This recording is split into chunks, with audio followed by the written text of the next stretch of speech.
Magandang araw sa inyo mga kababayan. Dito ulit si Lolo Dan at meron naman tayong mga panibagong hiring dito sa New Zealand. Ang agency na ito ay itong inyong laging nakita sa video.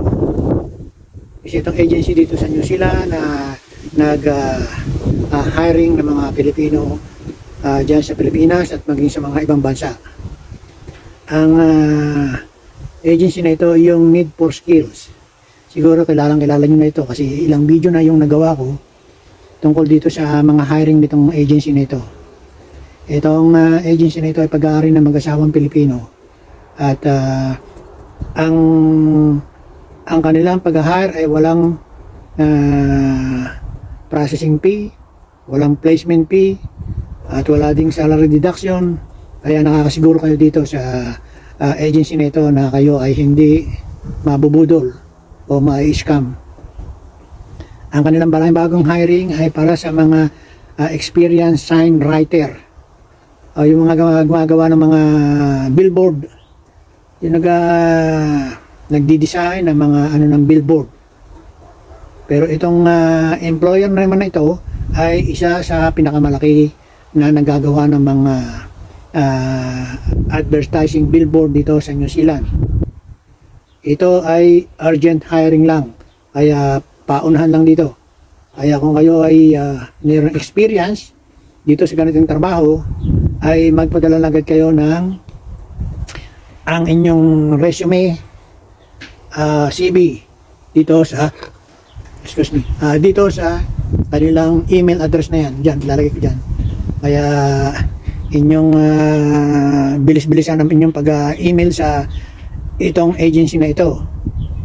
Hindi ko lang alam kung kailan o ilan ang kanilang kailangan, pero malaking kumpanya ng advertising itong nangangailangan ng mga skilled Filipino illustrator o experience sa nagagawa ng mga billboard.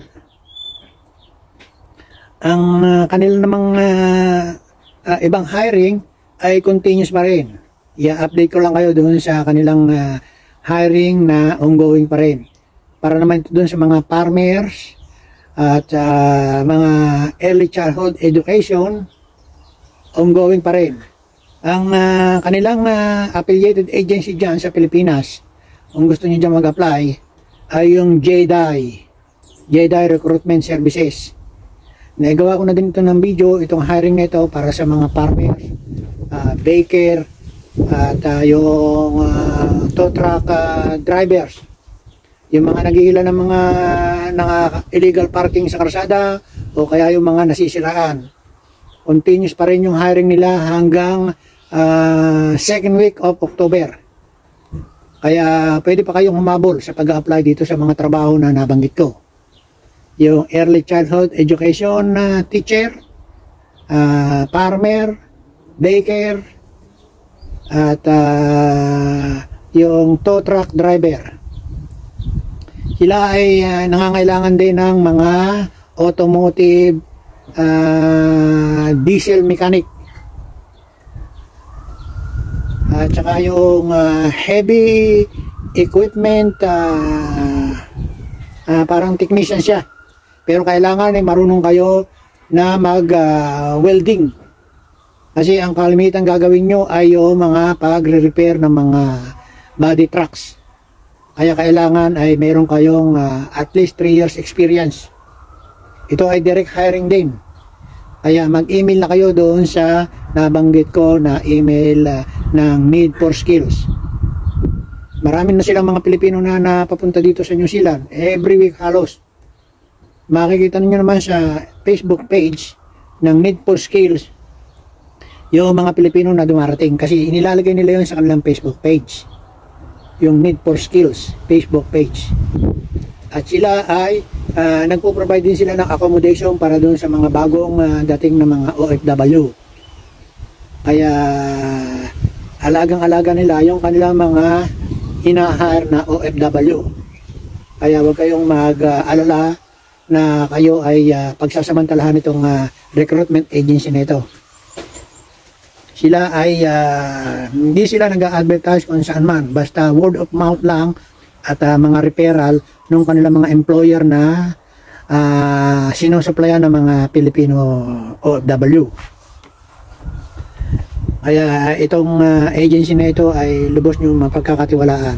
At makikita nyo naman yung mga testimony ng mga Pilipino na natulungan nila na makapatrabaho dito. At yung iba ay tinutulungan din nila na maka-apply ng residency dito. Kaya talagang mapagkatiwalaan itong agency na ito. Kaya wag na kayong magpatumping topic at mag-apply na agad kayo dito sa mga trabaho na nabanggit ko. Hanggang dito na lamang at sana ay palaring kayo na matanggap dito sa mga trabaho na nabanggit ko. At pakisubscribe lang ang channel ko, Lolo Dan at NZ. Pa-share na din sa mga kaibigan, kamag-anak, o sa inyong mga iba pang mga kakilala itong hiring nito.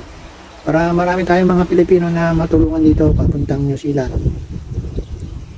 Medyo humina na nga ang hiring sa mga construction ngayon gawa ng recession. Pero siguro naman ay makakabawi na uli ang economy ng New Zealand pagkatapos ng election sa October. Kasi mayroong bagong election dito sa October ng mga member ng Parliament at Prime Minister. At yun din ang mga forecast nitong mga economists na before end of 2023 makaka-survive o makaka-rebound na ang economy ng New Zealand. Hanggang dito na lamang at salamat ulit sa panonood nyo sa aking video.